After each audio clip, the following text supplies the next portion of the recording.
আসসালামু আলাইকুম বিয়াস, welcome to my channel. আশা রাখি আপনারা সকল ভালো আছেন। আমি আলহামদুলিল্লাহ বেশ ভালো আছি বিয়াস, আমার ফ্যামিলিও ভালো। আর আজকে একটা কুকিং ভিডিও লিয়ে আইছি বিয়াস।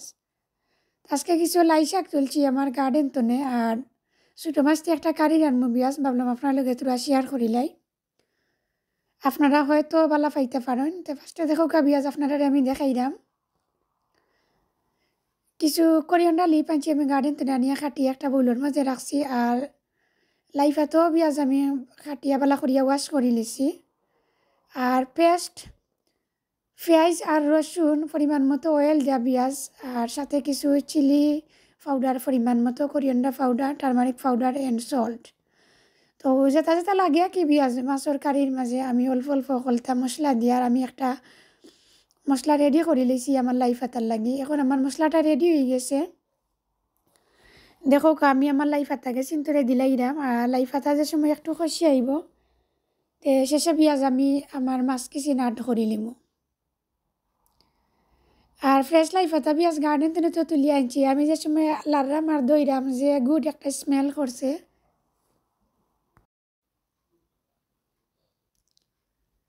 তো ওয়াশ করছি যে সময় পেঁয়াজ যে ভালো লাগছে, আর ভাবলাম তো আপনারা লগে একটা ভিডিও শেয়ার করিলাই। ফার্স্টে ভাবছিলাম না ভিডিও বানাইতাম, বা দেখো না একটা ভিডিও শেয়ার করিলাই, আপনারা হয়তো ভালো পাইতে পারেন। আর লাই পাতা পেঁয়াজ আমি আরও কয়েকদিন খাইছি, টুটে যে ফার্স্ট ইলাকুন তা নাই। আলহামদুলিল্লাহ আমার গার্ডেন হয়েছে। আমি 3-4 দিন পরে পরে তুরা তুলি আনিয়া পেঁয়াজ আমরা খাইতাম পারি।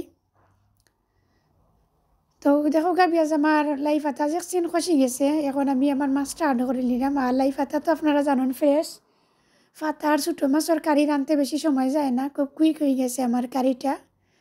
আর খাইতে আলহামদুলিল্লাহ পেঁয়াজ যে টেস্টি হয়েছে ফ্রেশ পাতা। তো পেঁয়াজ যদি আমার ভিডিওটা ভালো লাগে প্লিজ আমার চ্যানেলটার পাশে থাকবা, লাইক কমেন্ট শেয়ার সাবস্ক্রাইব করবা। আর যারা আসেন অলরেডি আমার চ্যানেলটার পাশে, আপনারা সকলের অসংখ্য ধন্যবাদ। তো পেঁয়াজ মাছটা কষি গেলে অল্প পরিমাণে একটু হটফট আর হরমুতুরা জুলের লাগি, আর এন্ডে দিয়া করে এন্ডা লিপসিটাইয়া কারিটা মিলামাই লিমু।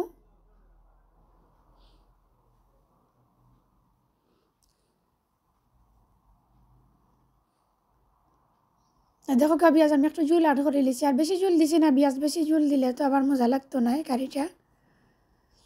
এখন একটা উতরানি উঠি গেলে আমি আগুনটা অফ করে লিমু।